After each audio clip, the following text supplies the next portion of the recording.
Hi guys, welcome to episode 16 of the We Built a Gym podcast. Obviously you can see, back together, no more Potato Ben or Onion Luke. Life is semi-normal for us in actually no ways at all. But in the podcast, we are back in the same room, which is cool. We wanted to talk about a few things this week. We've got some questions at the end that you guys sent in. Including one that really challenged us because we don't know anything about CrossFit really. We want to talk about some Strongman world records because we spoke about it when it was just me. We had a question from Henry, but obviously Ben will have his own opinion on that because he loves Strongman and we'll see where we match up. But I wanted to start off with some Corona updates, some COVID updates. So we've started Zoom classes this week. So we figured out all our technological problems. That's why we couldn't do it earlier. Our internet at the gym is famously terrible. We've managed to make some adjustments. Zoom classes have been really cool. I don't know about you. I find them incredibly awkward. They are a bit awkward to do, yeah, because obviously people are on the other end and they've either got their microphone muted or there's that lag in connection. So you sort of speak and then, you know, it's like on the news where they're talking to someone in like another country or another city and you sort of have that lag in response. So it's a little bit weird in terms of contrast from in-person classes, but it's been good to sort of get back on the like coaching scene, you know, with people like actually responding to what you're doing. I think that's good, and it's something to offer, isn't it? Yeah, it's good. I just find it so awkward when in the first class I didn't know how to walk on screen, so I ended up weirdly like walking around the laptop and going behind the rig and coming in at the back of the gym, like almost like I was walking on stage. I just felt so awkward. I did one the other day, and I was like really thirsty, and I didn't dare myself to have like a sip of water because I didn't want to go off screen and be like, oh, there's no one there, because it was only half an hour long, so didn't want to leave everyone high and dry. Just have dry mouth. Had dry mouth instead, yeah. Keep going, guys. I just find it awkward, and like the first one I did, I couldn't see people because I hadn't set up Zoom correctly. Yeah. And someone was like, am I doing it right? And I was like, I don't know who you are. Yes, random person. And I can't see you, yeah. And someone was like, is it meant to hurt? And I was like, Yeah, sure. Yeah, good. What class are you doing? Do it more and harder. I think it's good to it's a bit of sort of that boost of motivation for people. So a lot of our members have obviously like been doing their own stuff. A lot of my clients have been, trying to get that discipline to help them train. So it's definitely like a bit of external motivation for people, isn't it? Because sometimes that's not always the easiest thing to do when you're on your own and you just have to use willpower. So it's good to sort of get that little boost back in. It's involved. hard for people to train at home. I think for a lot of people they struggle. And you've worked from home or whatever. Kids are off school. Yeah. And you're like, right, I'm in my front room. Am I going to push the sofa aside and do some burpees, or am I going to sit down and watch TV? Yeah, it's that sort of difficult challenge. Us putting that time constraint on people of the class is at 5:30 or at 6, it gives you that motivation, that structure to come on board. And actually, we've had a lot of people in the class, which is good. Yeah, it's good, really good. We have taken the decision this week. We were thinking about how hard it is for everyone, really. So we've expanded our Zoom offering. We've paid for the kind of the upper levels of Zoom. The next level. We've leveled up our Zoom so that anyone from the community around the gym can come and join us in our classes. We talked about, was that the right thing to do? And we thought, actually, if we can help anyone, why shouldn't we? So our Zoom classes are now open to absolutely everyone, and they're free of charge. You can just come and join us. We're going to be running them anyway, so it doesn't matter whether we've got 20 people in or 100 people in. And it was that notion of trying to get across that we don't care if you're a member of a different gym. Yeah. We don't care if you hate gyms. We don't care if you hate us, which I'm sure no one does. Which you will do after the class.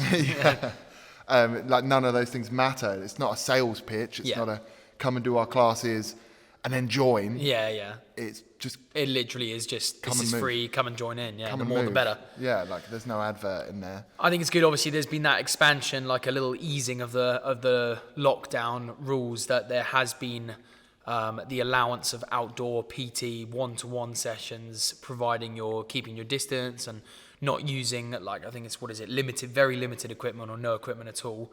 But regardless, some outdoor PT has been allowed, which is cool. Yeah, I know Amy's booked in quite a few. Good. I know it's not really like your cup of tea. Yeah, I guess especially with that, with no equipment, it's a little bit definitely harder. But Amy loves it and is all about it. And she kind of, on day one, had like 4 people book in for sessions, which is really cool. We're pleased for her. But that, I think, is cool because it's step one. Yeah, towards getting one step back. closer towards like normal life, you know, which is good, positive. Positive, yeah. And the next stage, I mean, I think with everyone now thinking that they're an expert, and we've got lots of predictions out there, but I think the next stage will be in July time, maybe, as Boris Johnson's been hinting at, that he might relax some of the restrictions. And I think when that happens, we'll be able to do outdoor classes at the gym. I think we'll be able to take our equipment and move it outside.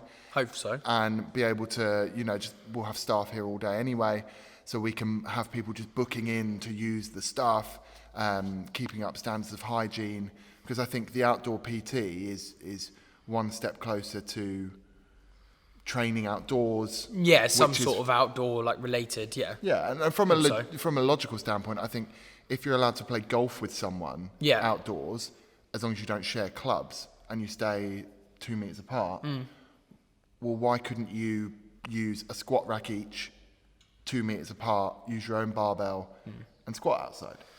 You'd hope that's the direction it's going in, at least, because that would be another positive step in sort of getting back to normal and just being able to offer more and keep engaged with everything, which would be great. But have to see what happens. Like, did you see all those protests in the Hyde Park, London? Like hundreds of people, getting arrested, and like including Jeremy Corbyn's brother, which is very strange. Yeah. There you go. So, I'm hoping something like that isn't going to delay everything more than it needs to be, but I guess we'll see. I don't think things like that will delay it, because you wouldn't think they would, because it doesn't matter what protest happens, it matters what the science says. Yeah. So as long as the R rate is down, is where it's and meant deaths to be, are down, or whatever, it's not like, well, we might allow gyms to open as long as those pesky socialists don't protest, like that. Don't get the signs out, then gyms can open. I find all that so weird. Yeah. Everyone's so strongly, like, one way or the other, and actually we're all just influenced by what we read. Yeah, well, Facebook's reputable, like, you go down Facebook, you're a scientist. So. Well, it's like, have you seen all the stuff with Bill Gates? There's all these stats about Bill Gates that, like, in his lifetime, he's invested, like, 700 billion, or something ridiculous, crazy, into vaccines around the world. He's helped prevent polio in, like, 14 million children in Africa. Yeah. All these things, and then it's like, but wait, I've watched one video on YouTube that says he caused COVID-19. Yeah. And you're like, brilliant, there we go. Great, poor Bill, yeah. And the Earth's flat. I'm not on board. But next big topic, Strongman world record. So I don't know if you saw the episode where Henry asked what I thought about Thors Deadlift. Now, Thors Deadlift happened, and that was insane, impressive. My viewpoint, to summarise it, was I think it's unofficial, but it's impressive. Which I pretty much agree with as well. Yeah, I think it's been good to tune in. So we've had the deadlift world record and then log press world record attempt so far, and there's a few more like feats of strength coming up. So it's been good to like watch something and tune into something, especially obviously that's what I'm into. Obviously there was some UFC on like the other week, but I think pretty much every other sport's out of action. Shut down. For now. So it's been just good to watch something, but I'm on the same viewpoint as you. I don't think they should count as official world records if they are set, but regardless, they are massively an impressive feat of strength. That's what it is. He still picked up 500. Yeah, he did it. They weighed it. It was all legit. But I think agreeing with the general consensus as well is that it should be done at a competition because that's how things count. Like otherwise, it's someone could go and do the same thing, weigh the calibrated plates, and go through the lift and have a referee judge it and whatever. And then, everything gets counted as a world record and it all gets skewed. What's to stop me doing 502 kilos? Yeah, exactly. Or, in here and we weigh all the plates, or, a strict curl world record against the wall. Or so it's like, you could choose loads of different things and have it suit you. So I don't think that's how sport should work, There could be a golfer who's hit 5 hole-in-ones across his few years of training. Kim Jong-un hit 18 hole-in-ones in one round of golf. Apparently, anyway. You know, I mean, I don't want to be the person who questioned that. That's for sure. But it's the same concept. You know, it's just not how things work, and it sort of blurs that barrier as to what's a record and what's not, and Would you what's think legitimate. it tarnishes professionalism?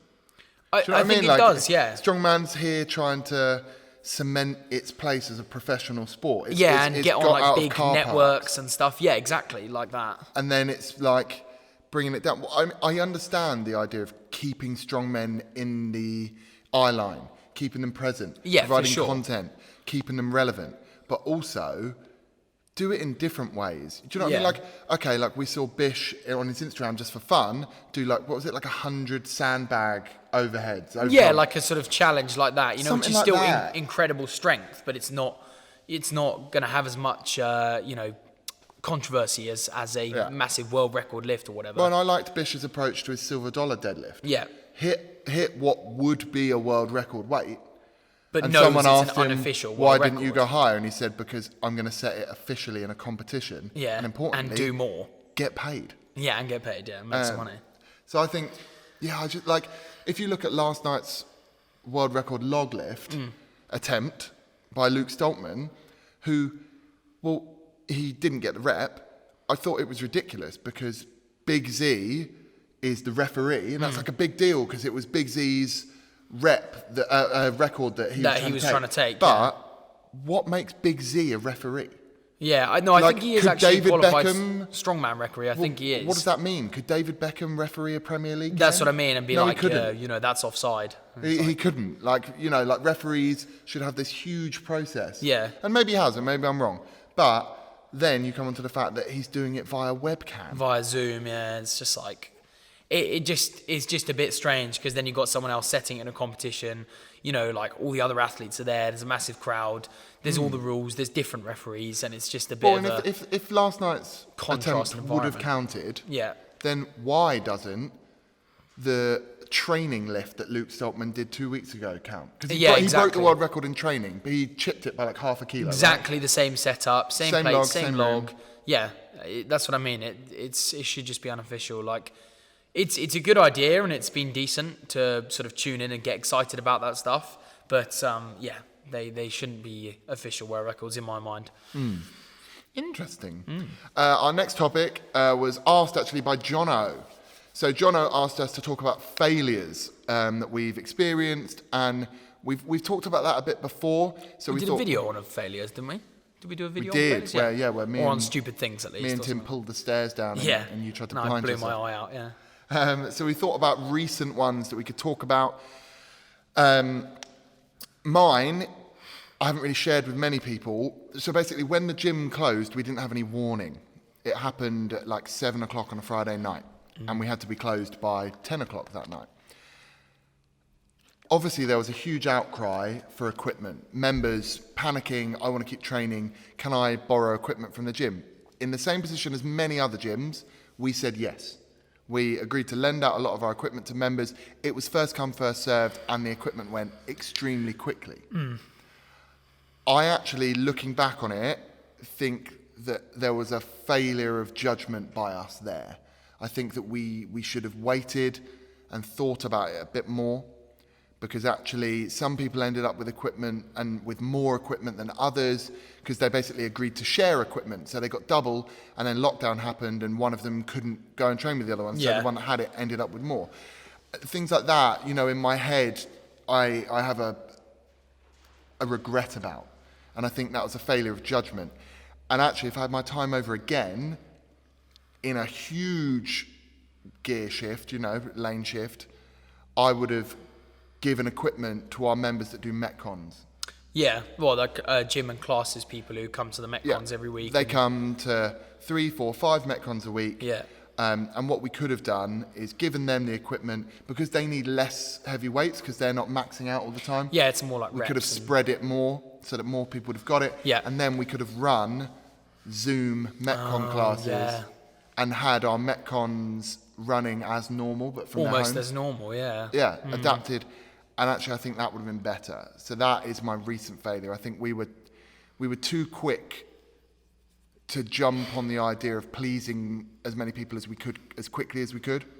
And I think that we should have waited, given it to Metcon people, and we could have actually kept that side of what we do running pretty similar. Pretty much normal, yeah. Yeah, and I wish, and do you know what? The people that got the barbells now that wouldn't in my new version, they could have followed Gym Stuff UK on Instagram, and they could have found out where to get barbells. There you go follow Gym Stuff UK. I don't know who runs it, but it's a really good page. Some fat guy. Some guy. Yeah, my recent failure is probably this haircut. Not gonna lie, not a fan, especially the way it's grown out. I mean, it's bad. We need to get it shaved. It's a little bit hedgehoggy. It is. It's not fun. Like, I've never had a haircut like this. You know, I've been through many horrible haircuts, like one on my driving license. But you know, I trusted Emily with the clippers, and you know, she dug it in there, and then we ended up having to take off the whole lot. So you can imagine. So it wasn't how it meant went. to be that short. No, it wasn't meant to be. Like, my hair luckily grows quite quickly, but it was like bald. It was bad. And you might have seen me in a couple of weeks ago when I did my podcast on my own. But yeah, that's my recent failure. What did your mum think? Oh, she was like, she said I look like a prisoner of war. Because I think my dad and brother did each other's hair, and they ended up looking the same. So basically, a family of prisoners of war. You look like you were due a trip to the Gulag. Oh, for sure. I'd love to Verdansk. get to the Gulag. But yeah, that's the recent failures from us, I think. I think mine, I take a different approach to my hair. One, I don't have that much hair left, which is life. Sad times. But my stepsister is a hairdresser, and she basically told me a long, long time ago, because the hair on the sides and the back of my head grows a lot quicker than the hair that's left on the top. And she basically said, take scissors and cut up. So don't cut across.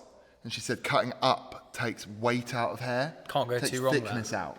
So she was basically like, yeah, just do that for a bit and then feel any long bits. And then she was like, give it 2 days and any uneven bits will have roughly evened themselves out. So I've just been doing that every 3 weeks or so. Clever. Very clever. She's a clever lady. On to questions. Now, question 1, we don't know much about, but we're going to have a go. So question 1 was, what's our favourite CrossFit benchmark workout? Now, I mean, rich training. CrossFit? Tia Toomey. Just saying names of CrossFitters. Burpees. I don't know. Matt Fraser. We had a look. We are fans of CrossFit, particularly the movies and stuff, and some of the ways that they do things. Like, we quite like EMOMs and AMRAPs and stuff, but we're lesser fans of other things in terms of movement standards and the rush to get someone doing something with To load. like a good level, yeah, for You sure. know, Professional CrossFit, unreal. We both like that, don't we? It's so 100%. good. It's so good to watch as well. And it sort of crosses over to lots of different things. It's the difference between watching a Premier League football game and going to watch the pub team on a Sunday in your local park. 100%. You know, you're that not going to standard is see different. the same stuff, are No. you? But thinking about it, my favourite CrossFit benchmark workout is Isabel, which is 30 snatches with 60 kilos or so for time, because Eddie Hall just did it and broke the world record. And it was nothing. It was like him picking up a feather. Yeah, It's really like, easy. Crazy. So Isabel is my favourite CrossFit benchmark workout. I haven't done too many CrossFit workouts, but Have you not? no, unbelievably, you'd never know it. But I do rate the one that we did with Reese, who stuck us into it, which was called Cali Bear, which is one of Jason Caliper. One of his workouts, and I think it was every 30 seconds a clean and jerk for 20 minutes with 100 kilos. Now, I didn't do it with 100 kilos, I did it with 70, and that was brutal, brutal. So, I mean, if anyone's doing it with the 100, then that's insane. That's what I mean, it's just a whole different level of strength, it sort of blends everything into one, which is why it's so impressive. But, that's probably mine, because that's one of the only CrossFit workouts I've done. Cali Bear was disgusting. That was brutal, yeah. 40 reps with just no rest, really. Yeah, you come off the bar and then you're pretty much straight back in. It was just horrible. Me and Reece started on 100 kilos. I think I did 3 reps before I scaled down. Reese did about 10 or so. He did really well, yeah. And then Reese stuck at 90 for the rest of the reps, and I ended up down at like 75. Thing is, it's not just like your lungs burning or your muscles like give up like a max lift. You know what I mean? It's like it's just a whole different kind of pain. It's like that lactic acid and like just overall fatigue. Like you can't breathe. You find that you can't even like lift what you're trying to lift. It's very strange. And there's a huge mental. There is, yeah. It. You have to almost get psyched up like in that second half of the workout for every lift. So tough, yeah. Next question. Training split for lockdown gains. Lockdown gains. What defines lockdown gains? That's a question. Like really tight hip flexors and like big thumbs just from like being in the gulag all day, basically. Yeah, and sitting down and getting weighty. I'm actually pretty good at both of those things. Same. I've become an expert. I mean, I already was an expert. So, Fair. Training split. I mean, you probably, in all seriousness, you probably want to go for something that's full body and fun as well. You want to try and get something that's fun because otherwise you're not going to do it, especially if your motivation's already lacking a bit and all that kind of stuff. So full body workout is probably what you're going to go towards. I think that's me and Tim the other day were talking about that, and that I think is really interesting. What you said, it's got to be fun. I think James Smith, PT, you know, the Australia guy, I think he talked about this before. He said people are too quick to think that exercise has to suck. They're too quick to think, well, no, it has to be awful. It has to be like a punishment. Yeah, it has to slog through it. It's like, no. And me and Tim were talking about that idea that, like, try and find something that you enjoy at least a little bit, because that's going to help motivate you. 100%. You know, don't think you have to be up at 4 a.m. and you've got to grind while everyone else sleeps. Do you know what I mean? Like, find a way of actually getting it into your life in a meaningful way that can exist with the other things in your life. That's more likely for you to progress it as well. Like you said, it's people who are like, oh, I'm going on a diet. I'm going to get up at 6 a.m., go for 2 hours workout, eat 6 healthy meals a day, get 8 hours sleep, and they shove themselves into like all these restrictive rules. You've also forgotten that they normally buy an exorbitant amount of supplements. There you go, that you just don't need. BCAAs, you know, like dextrin, just anything. They're like, well, this will be the key. This is the magic fix, yeah. But it's, just introduce something and then you're more likely to, that's fun and that you enjoy, and then you're more likely to sort of progress it from there and challenge yourself. My split, I train 5 days a week at the moment, 2 days off. My split, I've gone full like bodybuilder bro split because we've just got all this time. Just getting juicy, really. And I'm not a huge fan of kind of near max training. I'm not a huge fan of that 95% mark. I kind of enjoy more rep stuff. Yeah. So I do chest and arms one day, legs the next day, shoulders the next day, back the next day. My last day is a full body day. Nice. Just focusing on loads of volume, loads of blood flow, varying up my movements each week. So I think about progressive overload in different ways, not just adding weight. So tempo, variance to the movement, you know, dumbbells instead of bar, inclines. Yeah, getting that sort of fun variety to it, for sure. Yeah, because we're all kind of stuck in lockdown. But that's a really basic way of training, like where something like Strongman. Yeah, you have to sort of like obviously think about it a bit more in terms of what I'm doing. But I've stuck to pretty much normal training, which has been good, and tried to include like some other fun stuff. So doing some like outside bits, which has been decent. Yeah, I got myself an Atlas stone. Thank you, Chris Scott, who's been on the podcast before, which has been great. Yeah, so I just try to have fun with it. You know, same thing as other stuff, just in a different training style. Like just trying to have fun, keep some variety in there. Alternatively, good lockdown split is to come and join in the Athlete Movement Zoom classes. There you go. Woo. See me looking awkward on camera, a bit like this. Plug it in there. Question 3. How is it having an empty gym? Okay. To start off with, it sucked. It was really depressing. It was really weird. Trying to be productive, but thinking that people are going to walk through the door any second. But I also don't want to be, what's the word? Kind of like unappreciative of what I've got.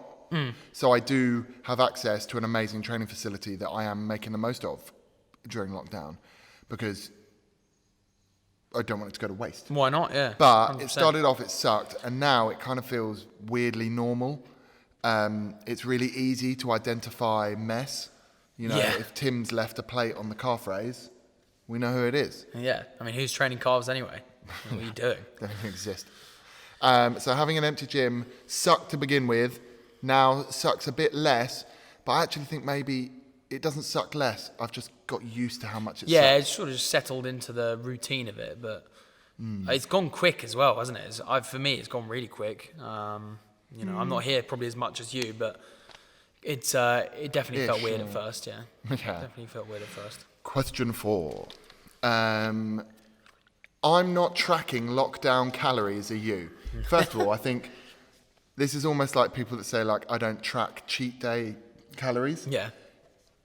If you are someone that tracks calories, you should be tracking calories during lockdown because it's a long period of time and you're going to come out of lockdown like a stone heavier, if not more. So I would advise you to keep on track of what you do and what your energy levels are. Probably even more so because you're more likely to be sedentary, inactive, not burning as much through like general expenditure. So, and maybe still working off of old calorie calculations. Yeah, when you were doing, however many steps a day and all sorts of other activities. So if you're looking to actually be serious with that question, then, if you do want to keep on top of things, I would track your lockdown calories, but I can't say I am, that's for sure. I'm trying to eat all the lockdown calories. Eat everything you can find. I take a weekly approach to calories rather than a daily because I know that I will have days where I can't be in control. And that approach, that kind of weekly to daily approach, has actually worked really well for me in the past few months. I've kind of dropped like 10, 11, 12 kilos. Bit of weight, haven't you? And not suffered for it because I know that there are going to be a Wednesday where we're going to get Domino's in. And I know that I can't stop myself from doing that. So I look to make changes elsewhere. My secret is I have Tesco's Hunter's Chicken for lunch and dinner every day that I can. Genuinely every day. That's ridiculous. If it's possible, I do it because it's like 600 calories a meal. And I know that that's allowing me to be less disciplined elsewhere. Lots of people would say that that's a very bad way to do things. Yeah, I think. And I think horses for courses. Do what works for you. So, For me, that having that kind of strict discipline on one section allows me to be me in the other areas of my life. And I am kind of the guy who, when one thing falls apart, everything does, if you know what I mean. So like, if I lost that, I know that I would just eat crap all the time. Yeah, 100%. I'm not tracking lockdown calories. No. Question 5, I think this is a joke question. Are your biceps bigger than your head? Are yours, Ben? Nope. Need to probably train them more. Just get juicy. I have a massive head. So it's basically impossible. They'd never catch up. I have the kind of head that when you have to wear a helmet somewhere, I have that awkward moment where they're like, oh, we'll get you the large helmet. And I'm like, you'll need to go get the freak show helmet. Like bulging out of it. Yeah. It's not a good That's time. always the aim, though. Biceps bigger than your head. That's a good thing to aim for. I did find out when this question was asked, I did measure, one of my biceps, my right bicep, is 1.5 centimetres smaller than my left. It's quite sad. Yeah, that's a weird one. You're going to have to work on that imbalance. What, just only train the right one? Yeah, easily. Eat food with that arm, do everything with that arm. There you go. I actually do most of my recreational hobbies with that arm. Really? Who knows? That is us kind of wrapped up, I think. Yeah, that's it. It's good to be back together, talking on the podcast. Thank you for your questions and engagement. We hope to see you on one of the Zoom classes this week. Yeah, if you are a viewer who's not a member of the gym, check out our Instagram and Facebook. You can find the Zoom login code that you need. There's no password, and you're welcome to join us because why the hell not? Like, subscribe, comment. See you next time. See you next time. Bye.